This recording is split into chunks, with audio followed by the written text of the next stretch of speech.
Being a mom and being an entrepreneur. Yeah. What does that look like? What does that mean? And what choices do you have to make along the way when you are a mom? And why is that even relevant?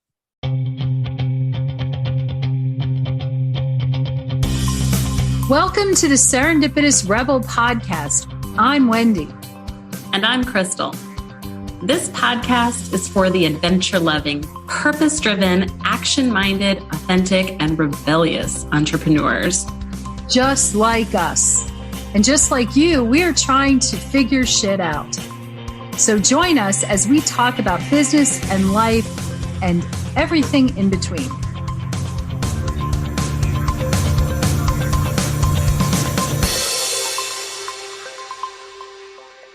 Welcome back to this week's episode of the Serendipitous Rebel podcast. One of these days we will start a podcast without cracking each other up, but today is not one of those days. Hi, I am Krystal, and I am joined here by the fabulous Wendy. Maybe if when one of us didn't hit the record button, we didn't make really goofy, ridiculous faces, that might be helpful too. I can make no promises. No. Otherwise, what the hell are we even doing here? Well, that's really deep and really intense. Wow. So I'm not sure what to say. And that's a podcast for another day. So we're going to bring it back, though, before we go on another tangent and talk about this week's episode, which is about being a mom and being an entrepreneur. Yeah. What does that look like? What does that mean? And what choices do you have to make along the way when you are a mom? And why is that even relevant? I think starting off, it's important to say right up front that this is a completely non-judgment zone. Whatever choices a mom makes or families make for themselves is really everyone's individual business. It's you do you. Exactly. In the truest sense, though we can definitely share our experiences and how things went for us and with our respective families and got us to where we are today. Again, we don't judge and we don't want people judging us. I agree. Yeah. And it's not going to stop you. Some of it, you are judging us anyway. But at the end of the day, Wendy's right. When you are a working parent and you have a family, these are all very personal decisions. But I think what we are aiming out of this conversation is to, again, model a few of the decisions that we've made, how we got here, how we made these decisions, because I think oftentimes we try to fit ourselves as a round peg into a square hole. We try to force things because the gurus out there, especially in the online business space, are promising one thing and the realities are something very, very different. And I think when you are a mom, there are other factors here at play. So I guess to start out, I have two children, ages 4 and 9 as of this recording. And Wendy? I have two children, 16-year-old twins. Yeah, mother of God. Yeah. Every time you say twins, I flinch a little. But see, everyone says one and done. Yeah, sure. Yeah. And it's interesting. I mean, our paths to this point, somewhat different. I, 16. Yeah. And for a number of those years, I was, for all intents and purposes, a single mom. I lived outside of Washington, D.C. and commuted into the city every day for a lot of years, for actually the first 10 years of their lives. I'm bowing down to the intensity of this. And it was commuting. It was an hour to an hour and a half each way. And a choice I made was, in order to have this full-time job, and at the time I also had a side hustle, I had au pairs who lived with us and helped raise the children. In 2016, things changed So yeah, oh my gosh, it's like 6 years already. Almost, Yeah. yeah, almost 7 years.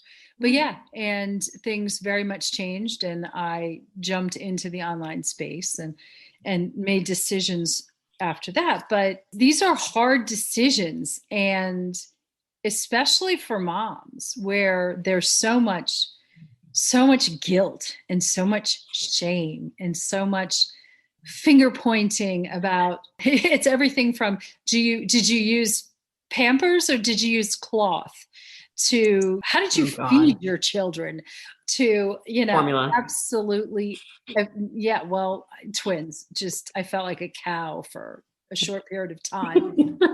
Yeah, it's just instead of what's best for you, what's best for your family, what's best for your kids, there's just always a lot of opinions. So, and you have a different story in that you were not even here. No, I was in Germany. Yeah.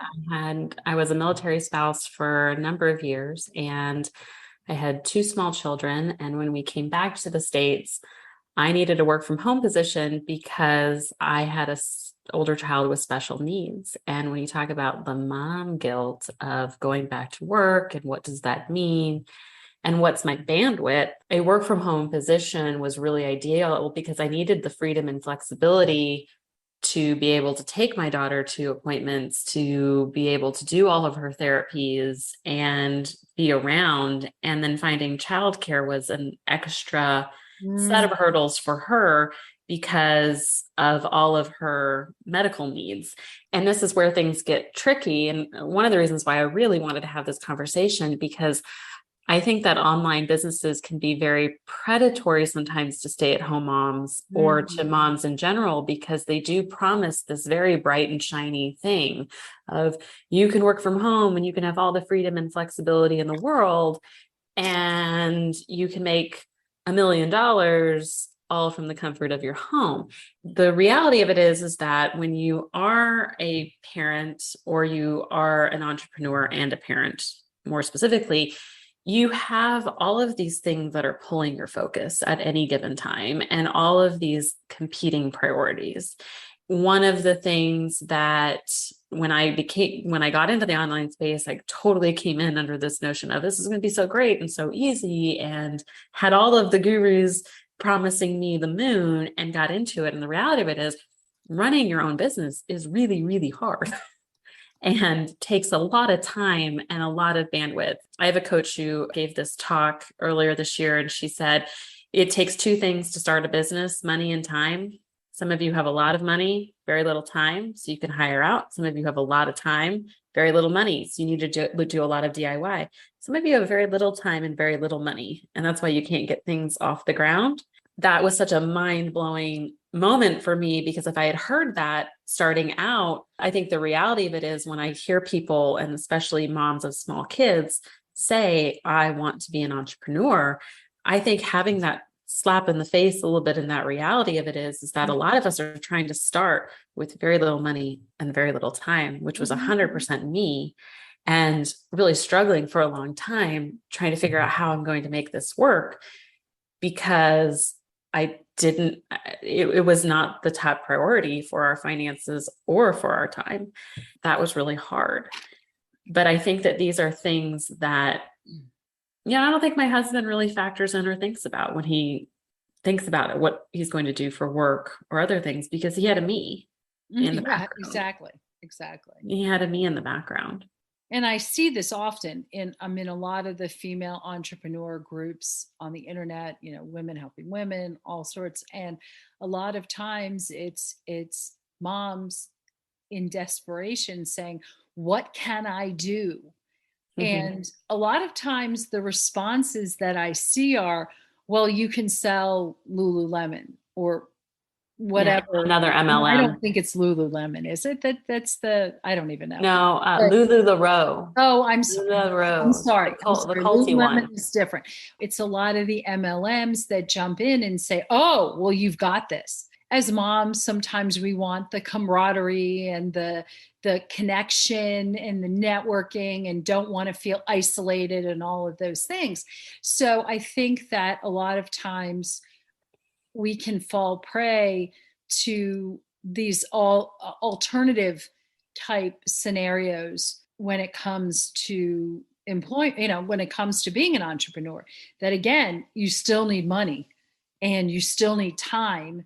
And in a lot of cases, you have to add to that, you need your own connections ahead of time, which adds in a whole other component to it. The one thing I think of is that it's all about being a mom and being a worker and everything is all about making choices.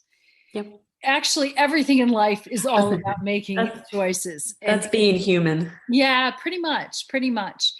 I like to think, we help our clients help them make choices in whether it's pivoting into the industry or into an industry or staying where you are or whatever it is. And there's different kinds of resources that are available to help with the choices, but making choices can be very, very hard. I know for a long time, I did not leave the working world and I did not pursue my side hustle as a standalone business because I was the breadwinner. Benefits, health insurance, these are really critically important pieces to look at. And one of the things that, and this is probably my least favorite thing, but it's being able to know it's a budget. Knowing even before, just because somebody says to you, oh, you can do this, this is what you need. We talk a lot about you have to have a runway. And a lot of moms don't have very long runways on both, when it comes to resources on both the money and the time front. I don't think we're trying to poo-poo or downplay. I think that actually one of the beauties of today is the choice to be an entrepreneur is readily available. I think more so than ever. These days, you can have a presence on social media very quickly. And I think it's almost like a game changer because the playing field is leveled because of you don't need to hire someone to build you an incredibly expensive website or all those sorts of things. I mean, there's a lot of easier. Look at all the people on TikTok. Yeah. I mean, it doesn't cost money to be on TikTok. No. So that leads me into kind of what our choice was. And I think that, and it's something that's not talked about very widely, but when you have to make those choices and have to really take good hard looks at what's my runway, what's my bandwidth. One of the choices Wendy and I made a few years ago, which really led us to Serendipitous Rebel here today, was this choice that I don't want to make $1 million. I want to be a lifestyle entrepreneur. Now, what the heck does that mean? I want to work. I feel very strongly about I want to work. I have skills and I have things that I want to leverage and things that I want to do. And I have a lot of wisdom to impart on things. I have a little bit of a gift. I'm going to just go out and say that when it comes to looking at somebody's marketing or looking at things and reading in between the lines. And I enjoy doing it, really enjoy doing it so much more than I ever enjoyed being a stay-at-home mom. God bless all stay-at-home moms because I was a stay-at-home mom for 5 years and it was hard. I love the camaraderie of working with Wendy and I love making a little bit of money and adding that to my pocketbook to go play with or dye my hair pink or do whatever it is that I want to do and feed a little bit of my ego and feel really good about it.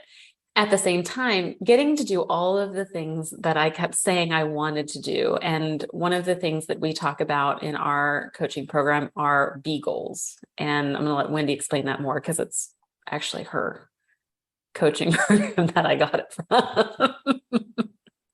So when you're looking really in terms of figuring out what your purpose is, what gets you up out of bed in the morning, what lights your fire, it's really sitting down and thinking about what do I want to be? Who do I want to be? I want to be a great mother. I want to be a great wife. I want to be a family contributor, whatever those things are. And generally it's, and you can look at it as like, what hats do I wear? And it can also be, I want to be healthy. I want to be happy, whatever it is. And there's a whole exercise that we work our clients through to get to that point. But it's really coming up with these B goals, and it's BE. Yeah.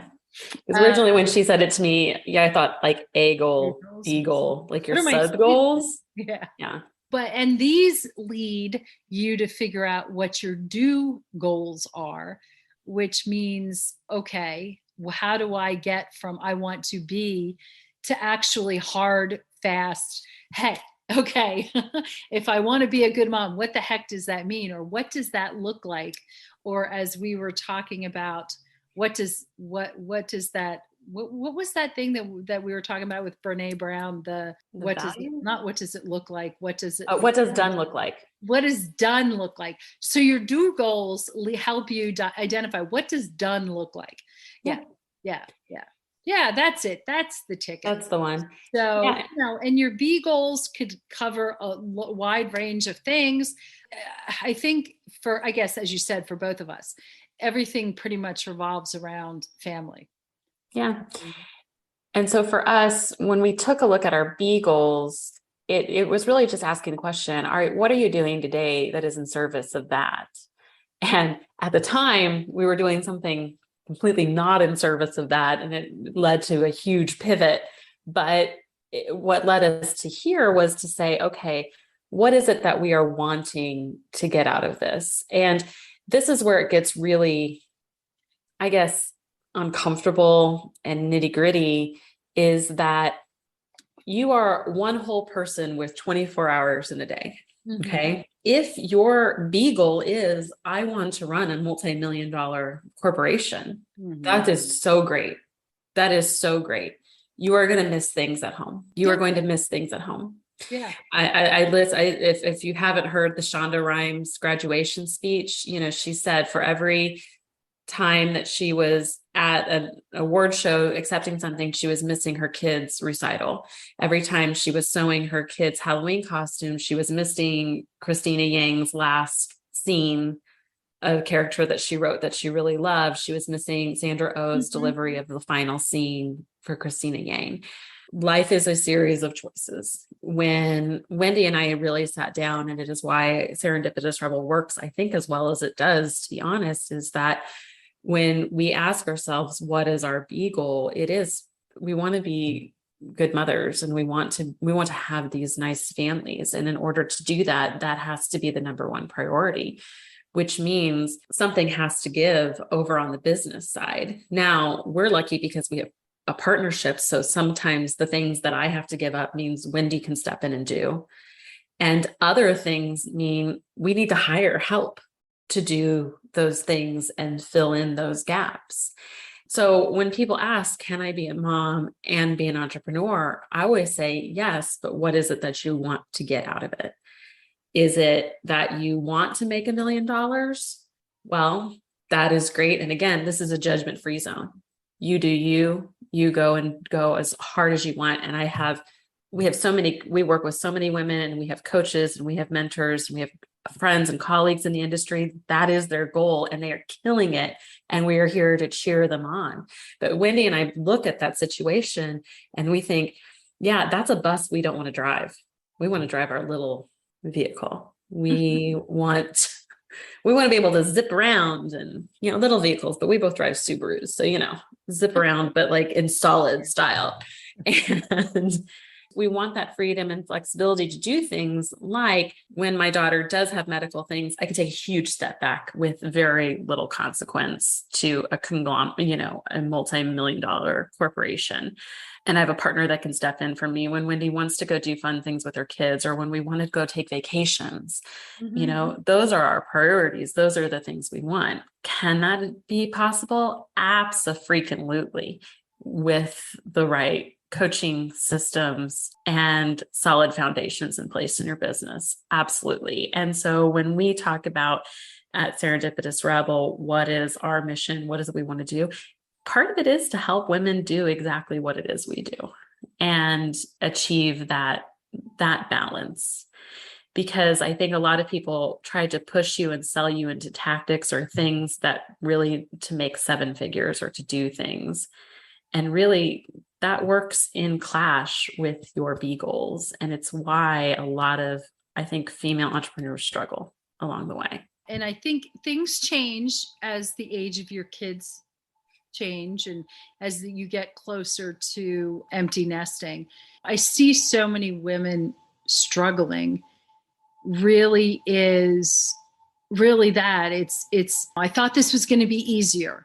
I thought that I was going to make an instant $1 million or whatever it is.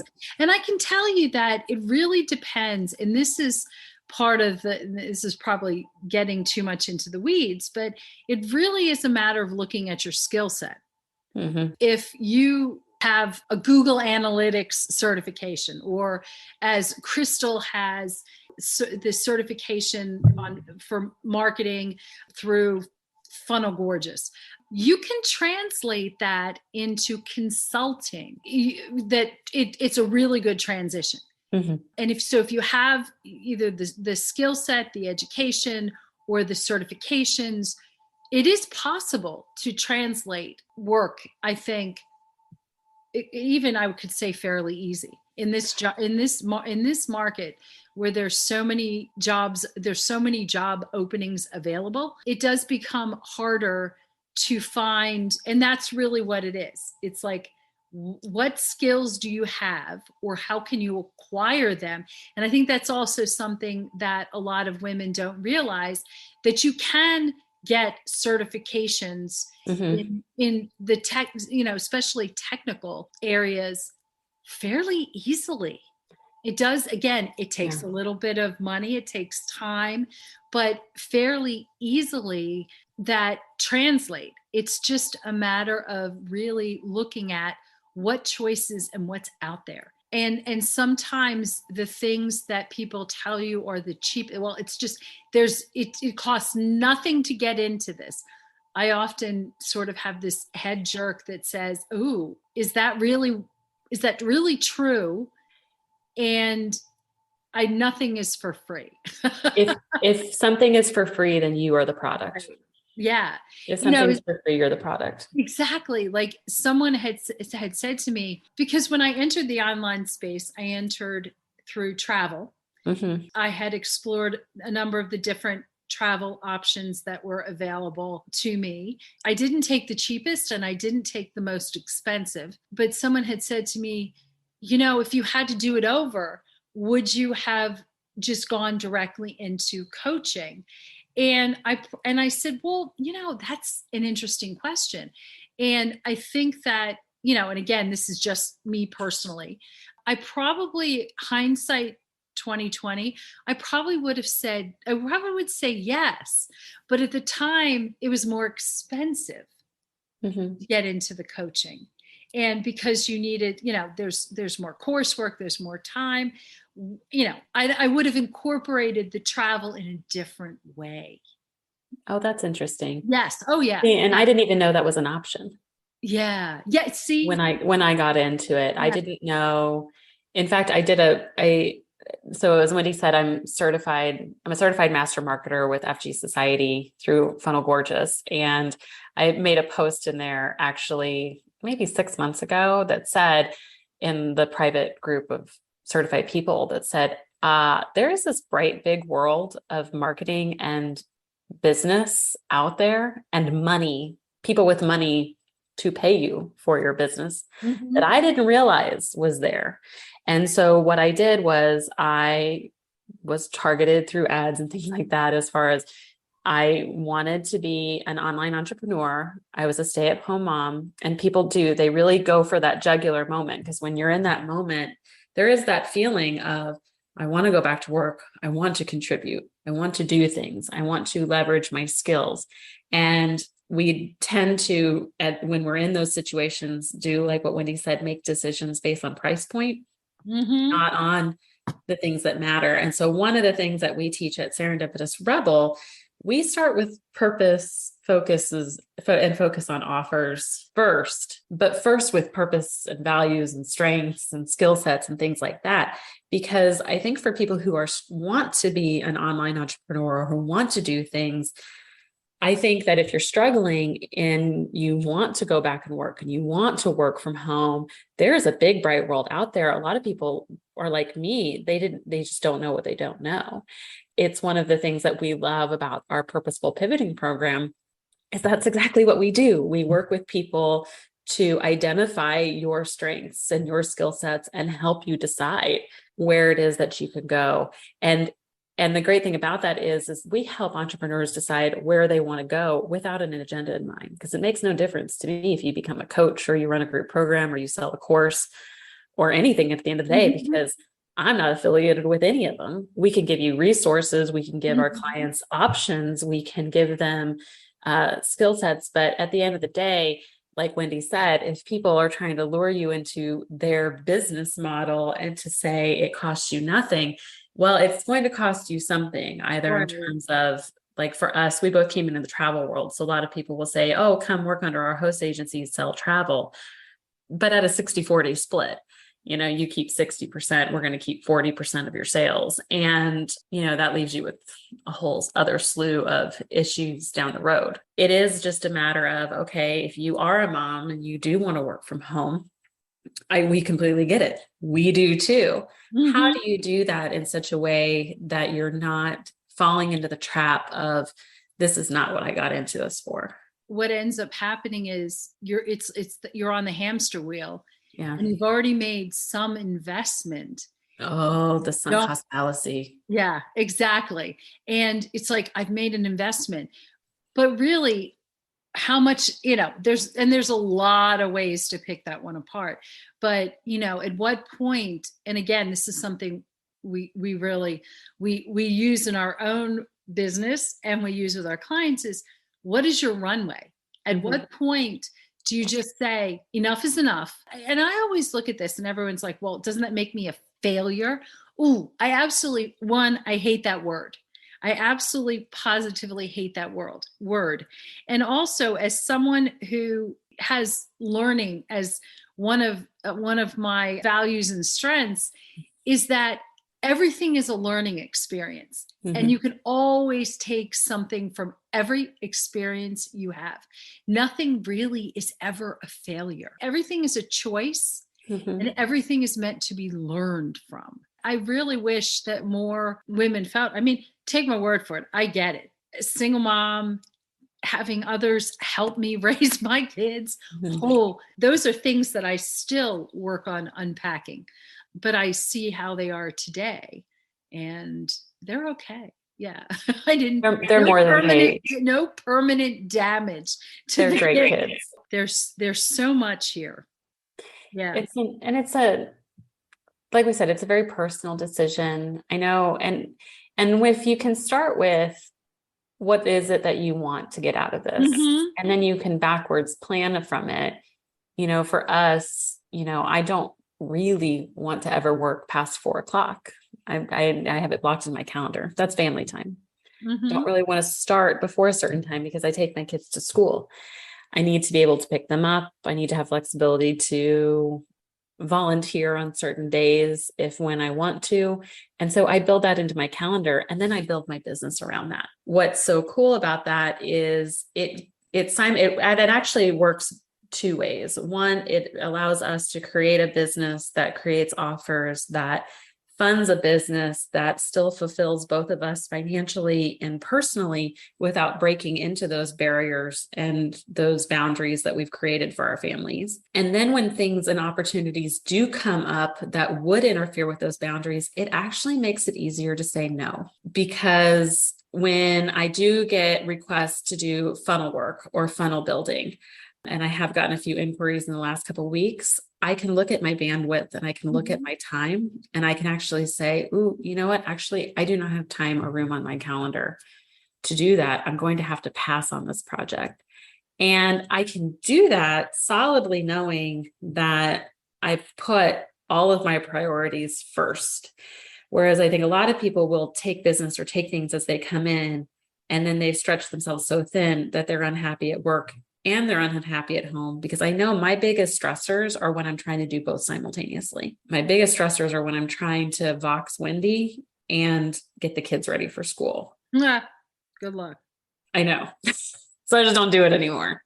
Put the phone down, can be focused here and present here, and move to the other side. What's really cool about that is because we looked at life from the big picture. Okay. What is it that I want to get? What are my priorities? What do I want to do? I know I'm making the right decisions for the right reasons. And sometimes I'm not very good at making those decisions. And I had Wendy in my ear going, hey, why are you doing that? What's going on? I thought we said we weren't doing stuff like that anymore. Let it go. Hopefully this has been just food for thought to realize that we have choices. Very rarely are choices so extreme that there's always gray in most of our lives. The bottom line is being an entrepreneur, a lifestyle entrepreneur, has been such a wonderful fit for me, for my family. It took some time to get here. Nothing happens overnight. It is something that I very much advocate for women who have the ability to make it work and are clear about what outcome they're looking for, and how does that fit in with the choices, especially with time and money and those, how does it fit in with the resources that they have available and the resources that they're looking for? Yeah. And can I ask you one quick question? Because I don't know if we're comfortable discussing this, because when we first had this conversation with our previous business, there was this epiphany on like, how much money do we really want to make? For me, it was $30,000 a year. Like if I just made $30,000 a year, I'd be tickled pink to work part-time, make that, and not have anything else. It would fulfill all of my B goals. It would supplement my family income beautifully. Do you remember that conversation? I remember that initially I wanted to make $10,000 a month. Right. Which translates to $120,000 a year. Mm-hmm. That was like, oh my God, that is what I want to make. Ultimately, I realized I wasn't willing to make the choices, especially of time, right, to make that happen. And that can actually be it's disappointing when you set goals that are and I wish, I guess, looking back, that I had coaches who injected a level of realism into the equation. That's like, slap, snap it. Wait, what was it? Cher in Moonstruck? Snap out of it. That kind of a moment, I think would have been super helpful. I pulled that number out of my ass. For me, I pulled that number because someone told me that's what I should have. That's what I should strive for. And if I wasn't striving for that kind of a number, I wasn't ambitious enough. Okay. So the flip question is that you were working like almost a full-time job. You could have been working part-time outside the house if that would have worked for that kind of money. Oh yeah. So there's so many different layers here that it's just, oh my God, we could probably talk about this for hours and hours, and we're going to. No, there was a complete misalignment of there was a goal to make $10,000 a month.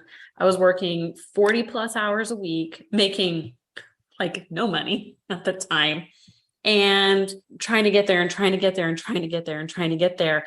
And it's kind of like that, what's the definition of insanity? Doing the same thing over and over again, expecting different results. And it wasn't until I made the epiphany of actually, I don't want to make that much money. And then said, okay. You didn't want to work those kind of ridiculous. Because I don't want to work those kinds of hours. That was exactly it. There was taking away time from my family and time from my kids and time from my personal sanity. And I said, okay, I do only want to work a couple days a week, and I'd like to make a little more than $30,000 a year, but we wanted to make X number of dollars, and what is it going to take to get that? And ultimately, again, does the round peg fit in the square hole? Right. The business model we were in was not going to fulfill even the lower dollar amount goal, much less the higher one. It absolutely was keeping me away from my family and from what I wanted to do. We kind of had to burn it all to the ground and pivot and say, okay, what will fulfill these goals and not be in competition with our personal priorities. Exactly. And that's how Serendipitous Rebel was born. Yep. That is. There. Yeah. Oh, wow. Well, you just tied that up into a really pretty little bow. Yes. So, we'd love to hear what you all think about this as well. It is a super personal subject. I don't think there really are no right or wrong answers. It's just what works best for you, your situation, your needs, your sanity, and all of that good stuff. So, yeah, we'd love to hear your feedback on this. And until next time. Yeah, I'm going to go think about this some more too. Well, it's a lot to think about. Yeah. Yep. Bye, everybody. Bye. Thanks for listening. Be sure to subscribe and leave us a rating. But only if you liked it. Otherwise, just keep it to yourself. You can learn more about our upcoming masterminding opportunities on our website at serendipitousrebel.com. And if you have topics you'd like to hear about, be sure to submit them on our website or DM us on social media. Hey, see you next week. Bye.